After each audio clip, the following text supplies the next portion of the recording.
welcome to the Payroll Podcast with your host, Nick Day of JGA Recruitment, specialist payroll recruiters. Hello and welcome to the Payroll Podcast. Today I'm really excited to be joined by the lovely Ros Hendren, a highly experienced strategic payroll and HR professional manager who possesses over 30 years of payroll, HR, business and management expertise, all areas that I'm going to be tackling in this pod, so do stay tuned.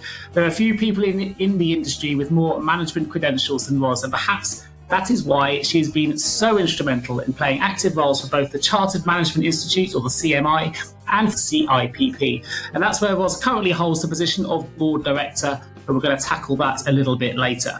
Currently, Ros is involved in tutoring the foundation degree in payroll management on behalf of the CIPP, which involves delivering module tutorials, supporting people through assignment writing and marking of assignments, and she's also a tutor for the coveted MSc in Business and Reward Management, and that's in conjunction with both the CIPP and the University of Derby. Ros was also a finalist in the Payroll World Awards 2004 and was awarded the CIPP Payroll Employee of the Year in 2007. So a hugely passionate person about the payroll industry. She's very passionate about upskilling the profession, very knowledgeable on compliance and strategy. And these are all elements that I'm really keen to delve into so that we can provide our listeners with a fantastic platform for them, hopefully, to utilise some of Ros's unique insights, knowledge and career journey advice to develop themselves within this fantastic industry that is payroll. So welcome, Ros, to the Payroll Podcast. How are you doing? I'm good, and thank you for allowing me to share my experiences with your listeners today. No, absolute pleasure. We've known each other for many years anyway. We always catch up at conferences and awards ceremonies, so it's nice to catch up again over the radio waves here, so to speak. We always start with some questions just to get us straight into the mix. So, 5 quick questions. To kick things off, Ros, tell us a little bit about your journey into payroll and how it's led you to where you are right now. My route into payroll was the traditional one that most will recognise. That is, I didn't plan it. It just happened. You fell into it. Indeed. But I'm confident that the CIPP proactive education programmes are breaking down that traditional approach now. And the next generation of payrollers are actually going to choose this as a career path. Anyway, when I separated from my first husband at the age of 25, I had a job in payroll, but not a career. I recognised that, if I was going to change that state, I needed to engage in formal learning and qualifications, which is why I mentioned the work that the CIPP do. As it happened, the guy who lived next door to my parents had completed the diploma in payroll management, as it was known formally back then. I'm going back quite a while, by the way. And so I was able to get some insight into what it entailed and what it had given him. And that inspired me to sign up. And so I spent the next 2 years completing the diploma. But as I was graduating, the Institute was just launching the MSc in Payroll Management with the University of Westminster. And so in a moment of madness, I decided to sign up for another 2 years of postgraduate learning. Wow. I think I was just in that learning mode and decided that, instead of having a break, let's just go for it. I was frightened that if I had a break, I'd never pick it up again. On that programme, I met several fellow learners from Ceridian. And shortly after I graduated, there was a position that became available within Ceridian, and I applied for it and was successful in securing that role. So that's when I made the transition from in-house to outsourced. Okay. What was your first role at Ceridian? Because you were there for 7 years, is that right? Indeed. So my first role was managing new business implementation setup team. Wow. So we brought in all of the new contracts that were sort of the small to medium-sized enterprises. So yeah, my team was responsible for bringing all of those new contracts in, setting them up on the systems, running them for the first couple of months, and then allocating them out to the pay centres that were situated around the country. It's quite a big first role to get in payroll, come straight in at that level. You must be good at handling pressure. Indeed. I think I thrive on pressure. I quite enjoy that. But it also gave me the opportunity to work with lots of people across the organisation because, of course, I had to speak on a regular basis with all of the managers of all the pay centres to negotiate what contracts they were going to get handed over and how they fit with the current portfolio of work that they were delivering. There was good negotiating skills as well that were required for that. So as well as doing the MSc, you obviously have now become a tutor for the MSc in Business and Reward Management. I think then you said it was Westminster. I think now it's associated with the University of Derby. Obviously, this role is going to involve a lot of, I'm assuming, writing and updating things like study materials. I'm assuming you're delivering module tutorials and other bits and pieces. How do you find the time and how did you get involved in becoming a tutor? Okay. I didn't actually put myself for a tutor in the early days because I think I was still sort of getting my head around forging my career and moving forward with that. I devoted a lot of time to upskilling myself and didn't really have much time available to do other extracurricular activities. Sure. When the programme moved from the University of Westminster to the University of Derby, we obviously had to do a rewrite of the material, but I didn't feel confident enough to do that at that stage, so I let somebody else do that. But the person who was writing the material around reward strategy, which is what I sort of seemed to gravitate towards, didn't want to deliver it. So the deal was struck. She wrote it and I delivered it. Great. My question about how you find the time will become more relevant as we go through this podcast, because we've got a lot to get through in terms of just how much you do. Now, obviously, you're someone that's got to the top of the payroll profession, if you like, and as a result of that, you are invited to do a lot of keynote talks and conferences. And I picked up on one of your latest ones, which was about developing a strategic approach to reward design. I wondered if you could just tell our listeners, if you can put it into a quick synopsis, if that's possible, of why you think it's important that businesses do align their reward strategies to its wider organisation objectives and needs, and perhaps also highlight some of the basic concepts that would make up a successful reward strategy. CIPD tell us that reward strategy concerns the design and implementation of reward policies and practices to support and advance organisational objectives. So I think that's really key here because, what they're saying is that one is integral to the other. So if you don't get it right, then basically, you're going to miss the target. If you imagine a space rocket, and this was the sort of analogy that I shared with the audience at the CIPP's annual conference, if you were setting your mission to go to the moon and you don't get your strategy right in terms of achieving that, then potentially you're going to end up in Mars. So somewhere completely different. So you've got to pay attention to what you're trying to achieve as an organisation. What are those broader objectives and how does that feed down through the different levels within the organisation to be something meaningful on the ground? Sure. Yeah. So it's all about that end objective. So if you are hoping to achieve increased profit margin, then you need to set your reward strategies to funnel into that. Yeah, absolutely. It seems like that would be an obvious way to go, though, would it not? Are businesses not following that kind of approach at the moment? You'd think so, but part and parcel of this is understanding how individuals and or teams work together.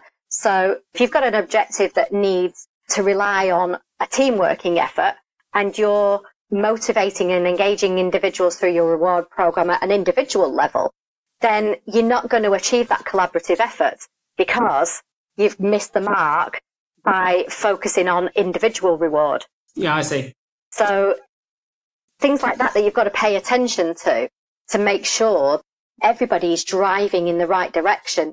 And also different divisions within organisations tend to go off at a bit of a tangent sometimes and interpret, strategies within the objective paradigm to what they think it is rather than what the organisation actually set out to achieve in the first place.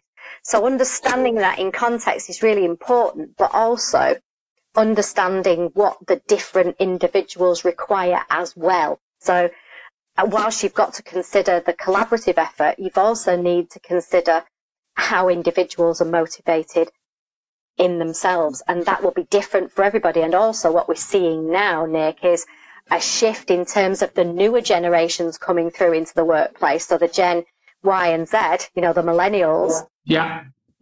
What they're looking for, which is completely different potentially to what any of the rest of us would see as being the traditional reward structure.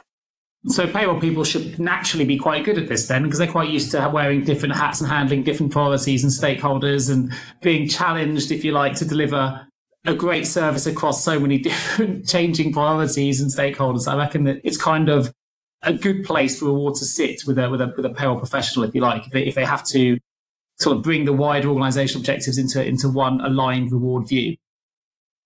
Absolutely, yeah. And of course, the big part that payroll plays in all of this is the compliance angle.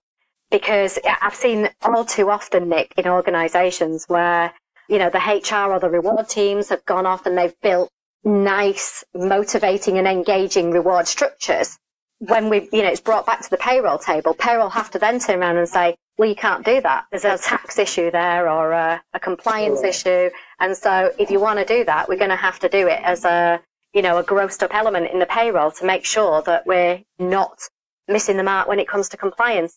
So payroll absolutely plays a massive role, or should play a massive role, in helping design reward structure and strategy. Great. Fantastic. Now, I have to ask this question, Ros, because I saw your LinkedIn profile and you have so many letters after your name. I think I saw MSc, CMgr, FCMI, DIP, FCIPP, DIP, and FHEA, just to name just a few. I think you've also, as I mentioned earlier, passed the CMI and the CIPP. Rather than me trying to work out what they are, I had to ask, burning question to me, can you tell me a little bit more about your educational journey yourself, particularly when you become a tutor? So you've gone through that process and you've kind of touched upon your MSc already. A little bit more about your educational journey and how in particular you've used those learning experiences, because they're not just payroll related qualifications, to develop and progress your career to where it is now. It's a bit of a mouthful, isn't it, all of those letters? That's good. It's impressive. So I first completed, obviously, the Diploma in Payroll Management, which gave me MCIPP DIP.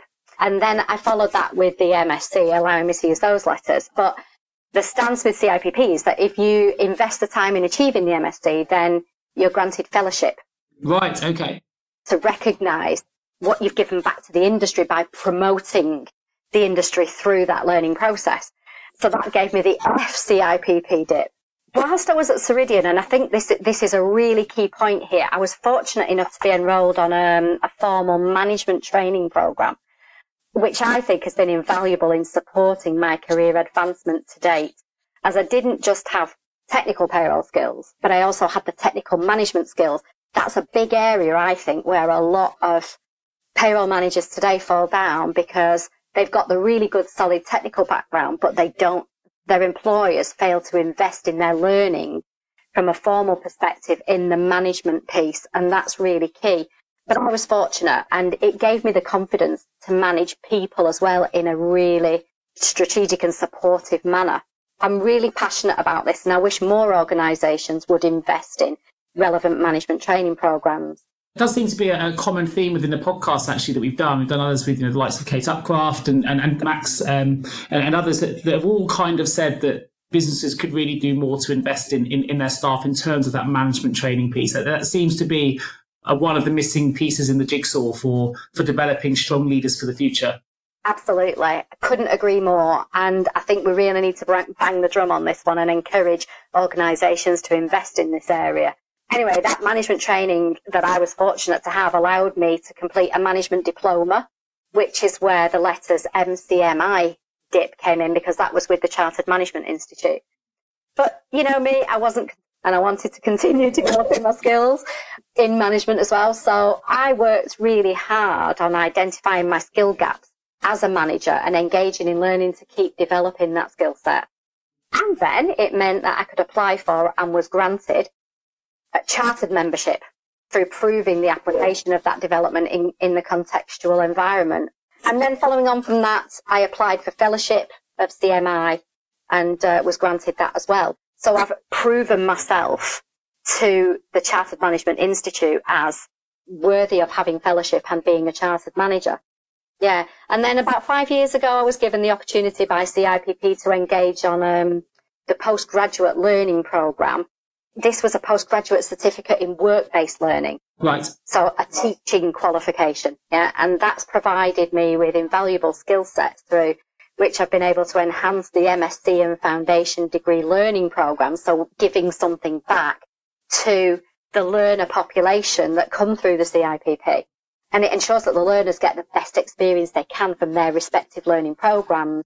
And that gave myself and some others who were fortunate to do it as well, fellowship of the Higher Education Academy. And that's where FHEA comes from.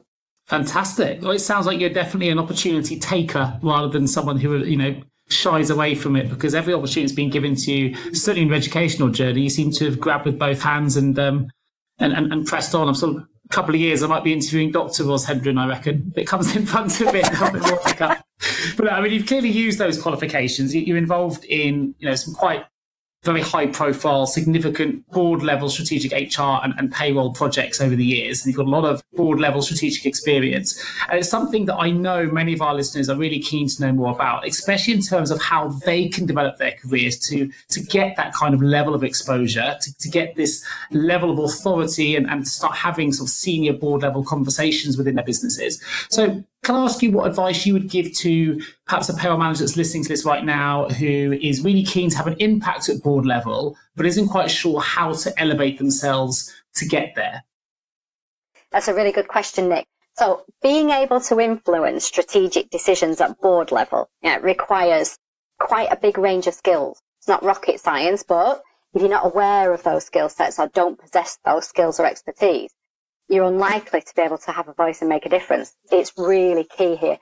So what do you need to know? Well, okay, if I think back to my own journey and experiences that have positioned me to be able to deliver strategic influences at senior levels within organisations. So firstly, understand your business, its goals and ambitions, its internal and external drivers, and its people and culture, because any strategic decisions that are made will need to consider all of these aspects. As a strategic influencer, if you've already done your homework in terms of what matters to your organisation and what's going to deliver the right results to support its goals and ambitions that we talked about before, you should have no problem being able to present your business case for change in such a way that the decision to adopt your recommended strategy will almost be a foregone conclusion. Secondly, work on developing your gravitas. What do we mean by that? Well, it's a bit of a buzzword at the moment, this. I've attended 1 or 2 webinars myself on this.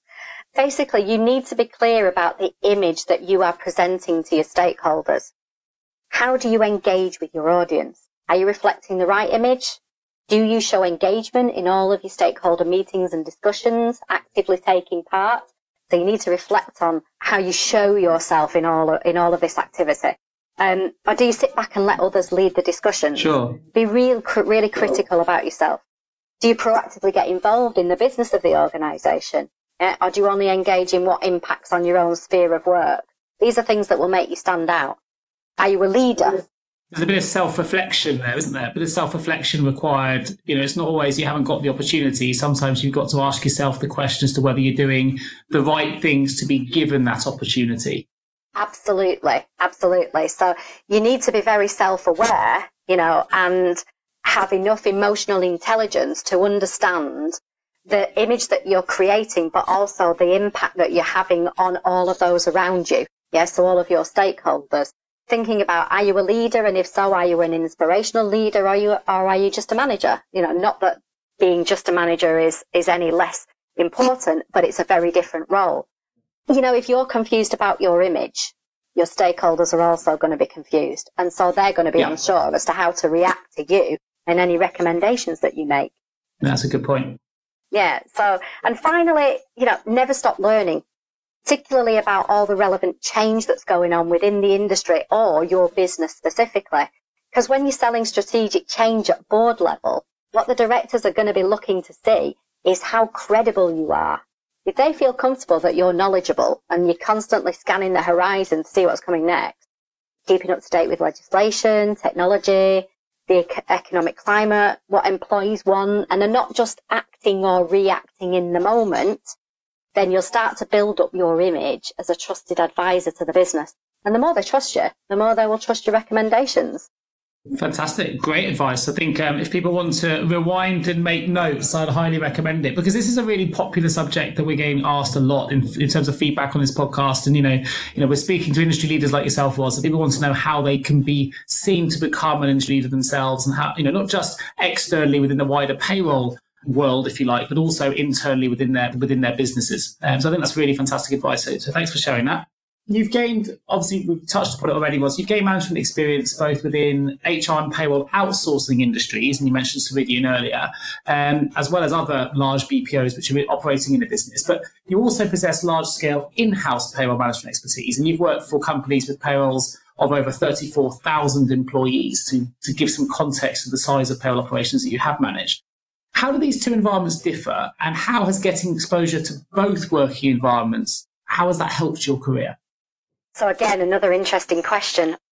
Outsourcing again gave me the opportunity to work cross-functionally between payroll and HR, which was initially at sort of a transactional level, and it's kind of, I suppose, expanded naturally from there. But many years ago, I took responsibility for a shared service centre, and I'm going back quite a while, delivering payroll and HR transactional operations, but the client experience wasn't a particularly good one. Sure. Having sort of observed what was happening, both the payroll and the HR transactional teams were working completely independent of each other. I'm sure, like most of your listeners, will recognise that traditionally payroll and HR have been managed by completely different divisions within an organisation. And so their ways of working and approaches to things like management and strategic priorities are often completely different. And as a result, the two don't always pull together well.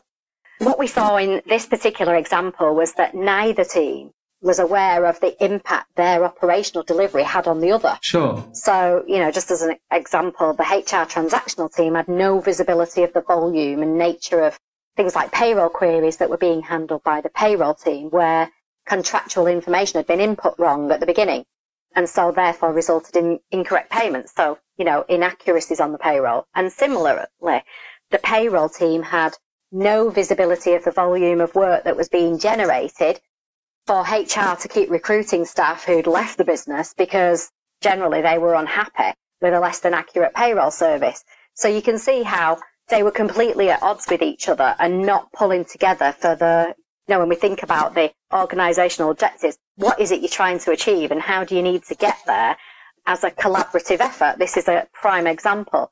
So what did we do? Well, look, my learning experiences have given me, I suppose, the skills to be able to approach this in maybe a challenging way. So I introduced the concept of cross-functional working parties. What do I mean by that? Well, that working party was responsible for gathering feedback and experiences across the two disciplines into one pot, so not a separate investigation. We also included feedback from the client, and we used all of that as the basis of a joint improvement and development program. We also shuffled the office around so that the two teams could physically interact in a more proactive way. So, almost forced them to work together. And that way they could share experiences around their joint learning programs. We also upskilled both teams to be knowledgeable in each other's processes, which not only enabled them to understand the impact of their actions on each other in a clearer way, but it also provided the opportunity for natural cover when resources were challenged. Yeah, so the end result, well, accuracy improved massively, productivity increased, and so cost was reduced, and the client was really happy, and the workforce was happy. Everybody was a winner, and I guess, it all comes back to being open to change, being understanding of others and their needs, and having an awareness of what's right for the business, not for individuals or individual teams. It's about that end goal. Working in recruitment, as I have done for, as you know, nearly 20 years myself, a lot of people are reticent to go into payroll services or outsourced BPOs when they've come from an in-house background. And I find it quite surprising. I think there's a lack of understanding both between those that only ever worked in the outsourcing environment going in-house and vice versa. But the reality is, I think for those that have made that transition, and maybe you've gone to BPO and you've come back again into in-house afterwards, but those that gain the experience of both do tend to elevate through the payroll ranks quite quickly. And whether it's because you get that cross-functional exposure, you get more exposure to things like software, potentially implementation, certainly project management, and I guess a very payroll and HR focused overall business objective if you're working for an outsourced provider that specialises in those areas, which you wouldn't have that as a company-wide objective working in an in-house payroll. But I do see people, once they have that exposure, I find they're able to elevate themselves quite quickly to some of these strategic level roles that we've been discussing. And yet, despite that, I guess, trend that we can see as recruiters from this side of the table, it still seems to be a move that a lot of payroll people are very reticent to do. They don't want to come away from what they know, which sometimes might be that they want to stay within the same sector, doing in-house payrolls, and their moves always remain sector specific. What are your views on it? Do you think more payroll people should be open to challenging themselves in different environments, like going from in-house retail, for example, payroll through to outsourcing? Or do you think it's better to champion what you already know and to cement your learning within one sector? Or maybe there isn't a correct answer to it, but what are your views? Because you've done both. Do you know what? I think this is about individuals and what they want from their career. So a lot of people are perfectly happy to, advance within their particular specialism within the industry, let's say, be that in-house or outsourced, and to sort of get as far as they can up the ladder. However, so I'm speaking about my journey personally here, because for me, I think you're absolutely right in what you've said, in that having both the in-house and outsourced experiences has given me so much more in terms of skill set and variety of experience, because I could never have hoped to have achieved the amount of learning and development that I have had I stayed in one particular specialism. Sure. And particularly in outsourcing, you're right. I was given the opportunity to work across audit and risk, compliance, product strategies, so developing products that we were selling to market, which naturally then fell into actually sales support and marketing, things like that. So you develop those kind of skill sets, running budgets, putting cost models together, so understanding, the cost of delivery of a particular product. And those are all transferable skill sets. So, they don't just apply to the outsourcing world. They apply across the function. But I think it gives you a rounded set of skills that, as I say, are transferable. They're not specific to any industry. And also in outsourcing, because, the business that you're in is delivering payroll, a huge number of organisations, potentially every organisation that you work with, they are in their own specific industries. So you get all of that experience as well.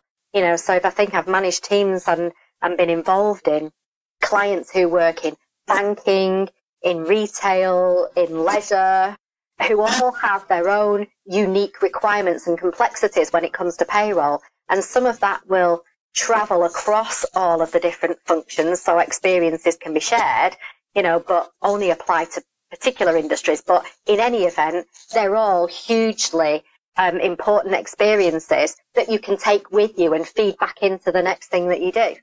Sure. Fantastic. Now, I had a question planned for a little bit later in this podcast, but I'm actually going to ask it now because I think it's relevant. But obviously, we mentioned at the start of the introduction here was to the podcast, you've got over 30 years experience in payroll, and you've just mentioned some of the areas you've worked in, which you mentioned things like product management. So I know you've been involved in implementation, quality control, consultancy, and of course, strategic operational payroll management roles. Which has been your favourite, and why at the end of them all, and this may be the answer to that question, have you always reverted back to what I would interpret as, so we've always gone back to some large-scale, operationally focused payroll management positions? Is that really where your heart lies within payroll, in that operational management piece, or is that just the way that your career's panned out? Because you've got experience across such a wide range of payroll-related disciplines, if you like, rather than just payroll processing and payroll management. I just wondered if you had a personal favourite or particular time which you absolutely loved and you wish you'd stayed in that, or why is it you've typically always gone back to operational management? So I don't think I've ever looked back and analysed my career in the way you've just described. So let's see if I can answer. I have really engaged with all of these different roles that I've been fortunate to undertake. And I suppose largely because each one requires different skill sets. Although a lot, as I've said, include transferable skills, but because I like variety. But what would be my favourite? I think consultancy and strategic management are the areas that most engage me, probably because I like tackling issues and turning them around. I'm a bit of a masochist in that respect, so the stickier the problem, the more I engage with it and see it as a challenge, But also I think it's because these areas allow me to utilise my full range of skills and experiences, whether they're technical, managerial, coaching and developing, designing solutions, or selling and implementing change. And given that these opportunities, I suppose, mostly occur within large-scale organisations, I suppose maybe that means that's where my natural fit is. Sure, that makes sense. That's why I keep sort of getting that call back to that arena. Great. Well, you're clearly very passionate about the industry. That comes through in loud and clear this end, which is great. Well, so we're going to find out a little bit more about you. Before we do, we're going to go to a quick advert break. So we're back in 2 moments. Einstein famously said that insanity was doing the same thing over and over again and expecting different results. We believe it's time to try a new approach to recruitment. JGA Recruitment specialise in recruiting the top 15% of payroll and HR talent using innovative 24/7 attraction strategies that are proven to improve quality of hire, candidate retention and return on investment. De-risk your recruitment process today and hire better talent faster with JGA Recruitment. Visit jgarecruitment.com to find out more. We're going to find out a little bit more about you, Ros. Time to find out more about you. How would your friends describe you and how would your work colleagues describe you? Ooh, let me think about that. I don't think friends or work colleagues would describe me any different, really, as I think I've got the same approach to work as I do to personal life. So what would they say? Well, I think they'd say passionate, bubbly, dedicated, motivated to improve, educate and constantly evolve, and engages fully in everything to get the maximum experience. Fantastic. And my knowledge of me knowing you over many years would completely concur with that scenario, with that summary, which is great. So can you tell me something about you then that perhaps other people won't know about you? Ooh, I am also a professional actress. Oh, okay. I didn't know that. Tell me more. When I was in my formative years, it was the one thing I really, really wanted to do, but I won't bore you with why it never happened. But since then, I've spent sort of 30 years doing amateur dramatics. In more recent years, I've actually engaged with an agent and I do bits and pieces from time to time. However, a couple of years ago, I was lucky enough to be cast as the understudy for a one-woman play. Wow. And I managed to wrangle 3 performances. Great. Fantastic. So, woman after my own heart here was. I mean, I had the same aspiration. I studied theatre. I did a master's in theatre before I got into also studied at drama school. So I should add here as well, on this particular section, we've got a podcast coming up later, which has already been recorded with Rebecca Mullins. And she gives me something which surprised me. So for those listening to this as a series of podcasts, look out for that when that recording comes out.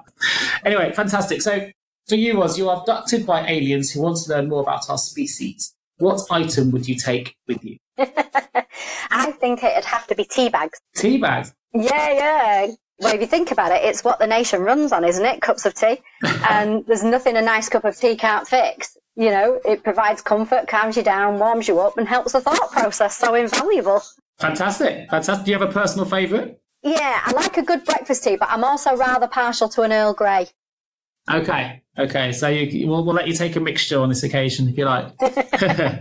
What game or instrument would you teach them? Oh, I think that would be, I'd teach them the saxophone. Do you play? Or you just like it? No, I don't play. My husband did play a little, but I love the complex sounds that the saxophone produces. And when I listen to a really good instrumental piece, I feel that it gets right inside of me, and strangely, it has this quirky thing of both calming and motivating at the same time. I think it must somehow, support my cognitive process, because I do some of my best work listening to the saxophone. Fantastic. Well, I'm a fan of that response. I'm a big Bruce Springsteen fan, and his E Street Band always have saxophones, so I can understand that. What would you tell them about humans? So the biggest thing about humans is that every single human being is completely unique from the next. I think that's what I would tell them. So if you understand one human being and you think you can use that experience to understand everyone, then forget it. I suppose by interacting with as many human beings as possible and gathering intelligence, which I guess is what they would do, it might mean that they could draw some generalizations, but there will always be some quirky things to catch them out. So treat human beings with care and respect. I suppose not dissimilar to life in general on Earth, really. Great. And would there be any human traits you would hold back from telling them about? No, because in the long run, nobody benefits from hiding the truth, do they? and you almost always get found out at some stage. So just fess up. Great. Fantastic. Excellent. Well, let's get back into the detail when it comes to payroll. We're going into section 2 questions. 5 quick questions. And I'm really keen to find out a little bit more about your role at the CIPP. At the moment, you're an elected board director at the CIPP. So what does that work involve, and what motivates you to even stand for election? Yes, so I am, Nick, that's right. And I was very fortunate to have been elected onto the CIPP board 4 years ago. So what does it involve? Well, the role of a non-executive director is a huge one. Definitely shouldn't be underestimated.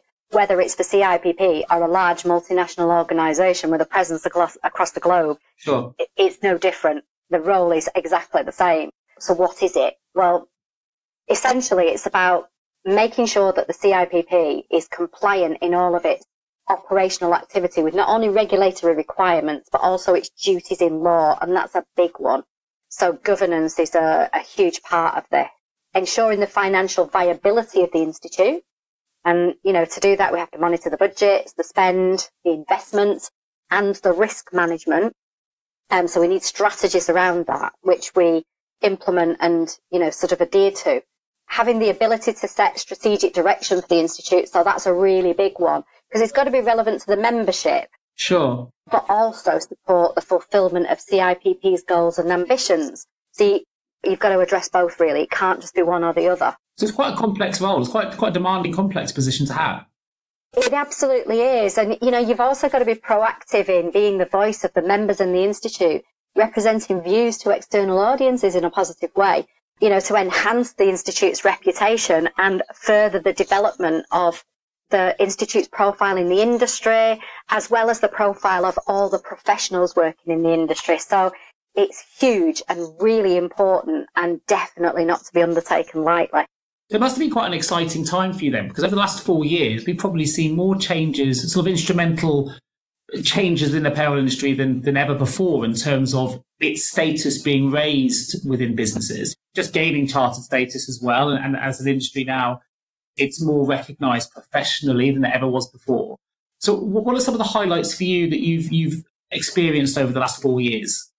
That's right, Nick. I am standing for re-election this time because obviously my first tenure on the board, the 4 years, has now come to an end. So if I want to continue it, sort of delivering that good work, I need to obviously get myself re-elected.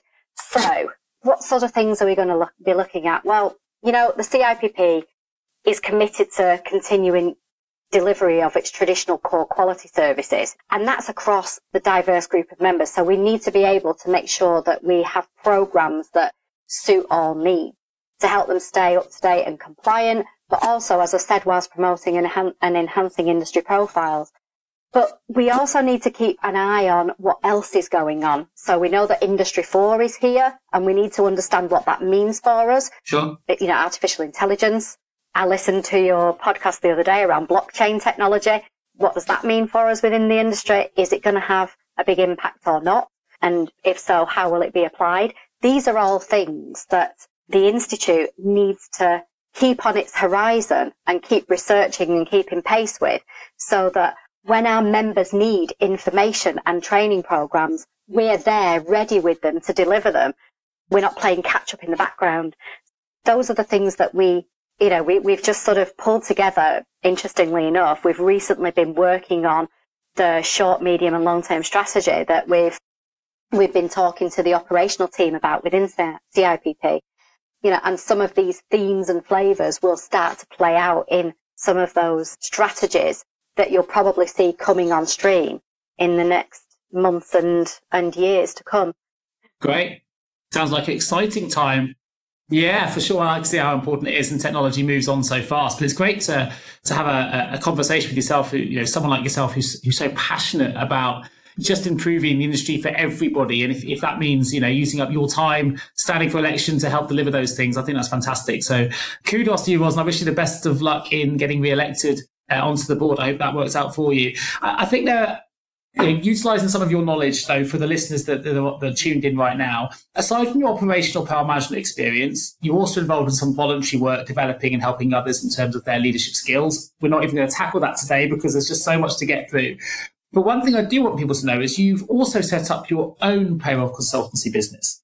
It's known as Well-Paid Consulting, and I understand that your business offers services such as payroll improvement strategy, HR and payroll implementation services, software reviews, vendor management, and so on.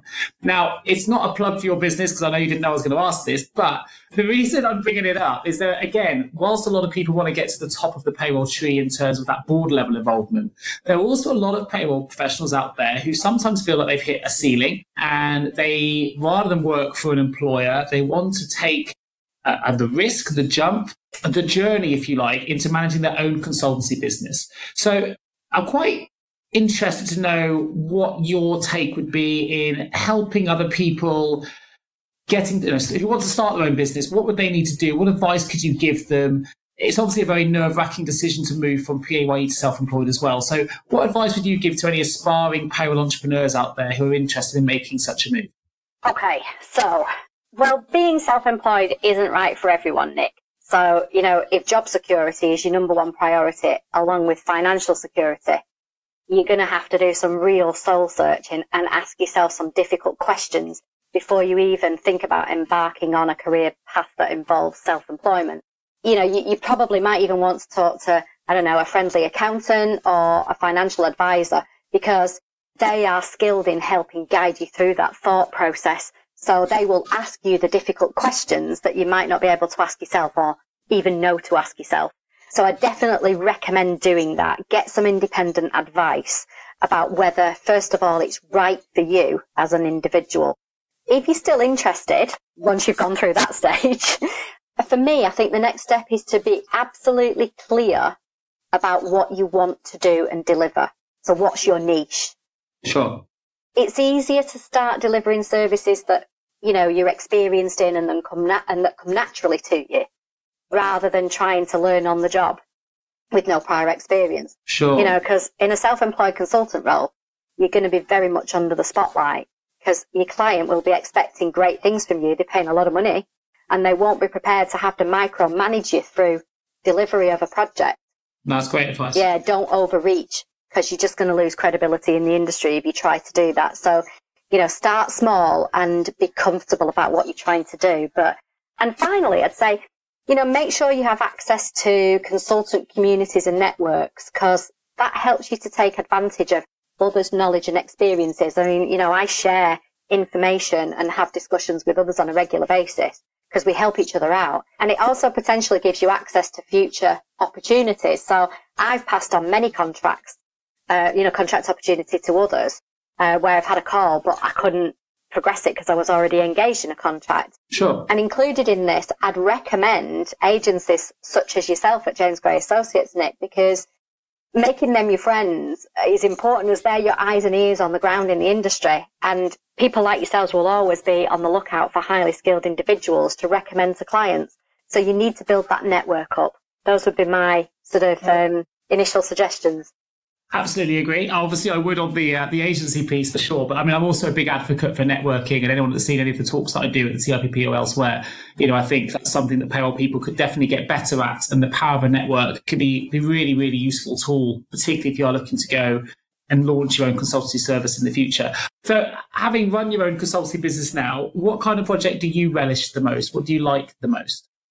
Again, I think, as I said before, it's about improvement, whether that be improvement of the strategic direction of the payroll service delivery, or the structure of a team and the sort of development of that team within that structure. It doesn't really matter as long as there's a challenge there. So for me, it's all about improvement, developing and improving and moving forward. If there's no challenge there, it doesn't engage me. I'm not switched on. I need to know that there's a good challenge for me to get my teeth into, and a strategic one that I can utilise all my skills and experiences bring into that role. And at a senior level, I suppose, as well, because I like to be that. I think of it as a strategic conduit between the board and the senior management within an organisation, selling recommendations and strategies, and the operational teams around the delivery of that. So, you sort of work with both both sort of arenas, and that requires different skill sets in itself, but you're that pivotal conduit in the middle. Sure. That makes perfect sense. So to take the podcast full circle then, and we started at the start of this podcast, we were talking about your talk on developing a strategic approach to reward design. You've just talked then about, the projects that you love tend to involve improvements in one way or another. One of the projects that I picked up on that you dealt with was when you were managing a 16,500 employee payroll at Direct Line Group, and you were involved there in aligning a number of their functions.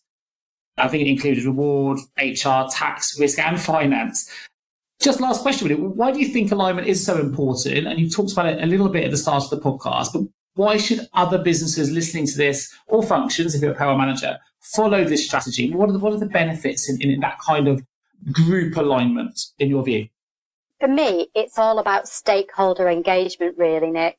So I spoke earlier about cross-functional reviews of processes and how that helped turn around a client experience. And it's much the same, really. So, as an observer, often organisations view their operational processes in isolation within their own functional areas. Sure. And what that means is that whilst the processes might work for them, they never consider the impact of the way that those processes are delivered within the rest of the functional areas that either feed into that process or receive outputs from it. So as an analogy, I guess it's a bit like implementing a payroll system, yeah? If you build it without considering the format of the data that will be input from HR, for example, how are you going to pay anyone correctly?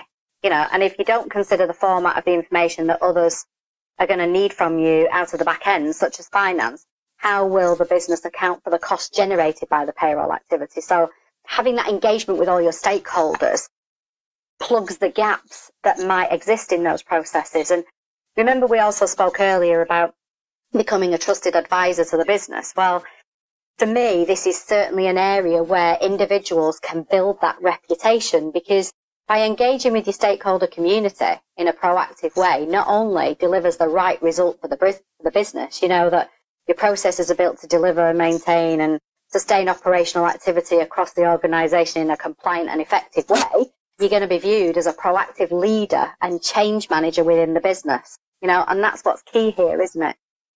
I think one of my favourite things there was you gave an analogy that was a payroll-specific analogy that only people listening to the Payroll Podcast will probably ever get. I always like the analogy. It's just like when you implement a payroll system. Anyone who's listening to this that isn't payroll-related, we would have lost them at that moment. So that's bad.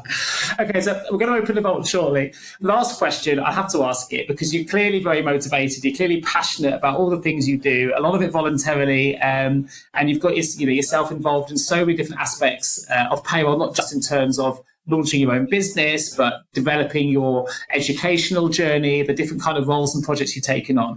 What is it that keeps you motivated? What stokes the fires within you that make you want to keep striving to not just improve your own credentials and role within payroll, if you like, but also improve the industry as a whole and those around you, which I know is something you're also really passionate about.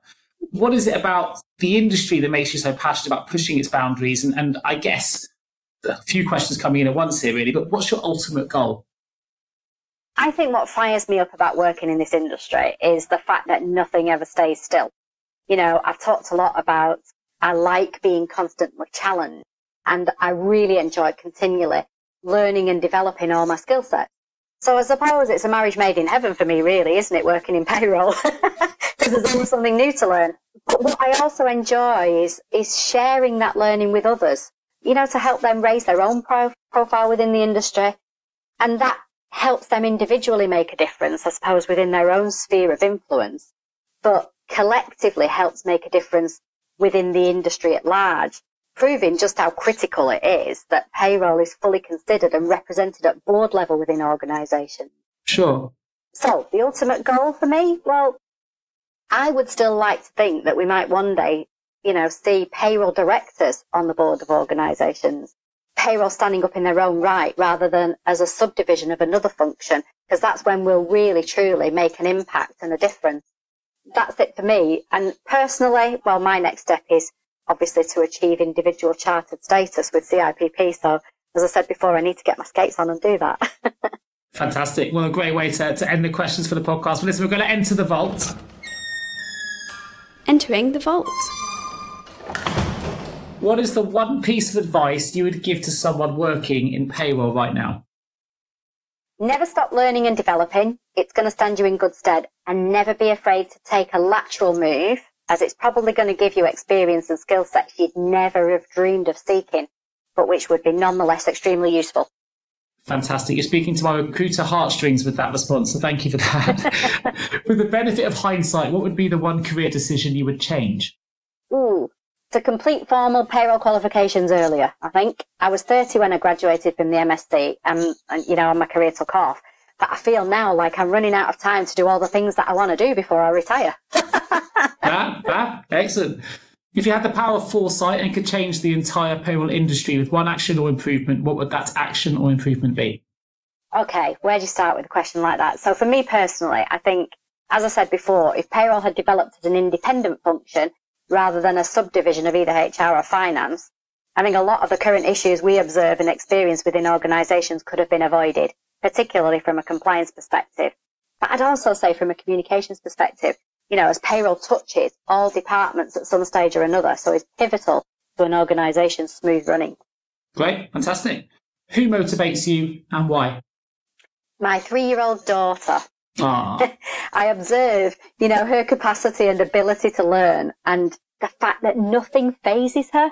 She just instinctively overcomes the obstacles that appear in front of her. And I'm now learning from her approach to life, and I'm trying desperately to adopt some simple skills to dealing with challenging situations, in the way that she does. Yeah. I think we can learn a lot from going back to basics and not overthinking things. I think we try to make things too complicated. Yeah, it's a great answer. Love it. Last question. If you didn't work in payroll, what would you be doing? I'd be a full-time actress. I love playing different roles, Nick, learning different accents as well. That switches me on. And, being somebody completely different, it's a whole new world. And I'm sure you'll appreciate this with your background as well that you've shared with us today. And do you know what? It's a liberating experience as well. Fabulous. Fantastic. Absolute pleasure having you on the podcast. So thank you so much for joining on the Payroll Podcast today, Ros. It's been a real delight to learn all about your experiences, but also you've given the listeners some fantastic takeaway, practical advice and lessons and pieces of learning they can take away and hopefully implement to help elevate the industry as a whole and help people achieve their own goals of raising their career within the industry. So thank you so much for that. If there's anyone listening to this podcast who's interested in voting for Ros Hendren to be re-elected to the CIPP board, when is the last opportunity to vote, Ros? So the deadline for members to vote online is the 30th of November at 12 noon. So make sure you cast your vote. Fantastic. And can they access the ability to vote through the CIPP website, I presume? Yeah, so all members will have received a link to access the online voting. Yes, so they should just follow the instructions.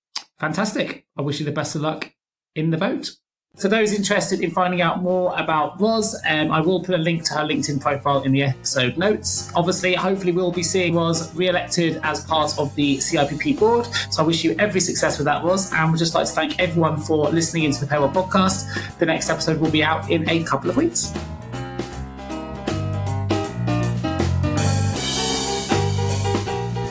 You've been listening to the Payroll Podcast with Nick Day of JGA Recruitment, specialist payroll recruiters. If you would like to feature on a future podcast, please contact us. For a wealth of world-class payroll content, please visit us at jgarecruitment.com. See you next week.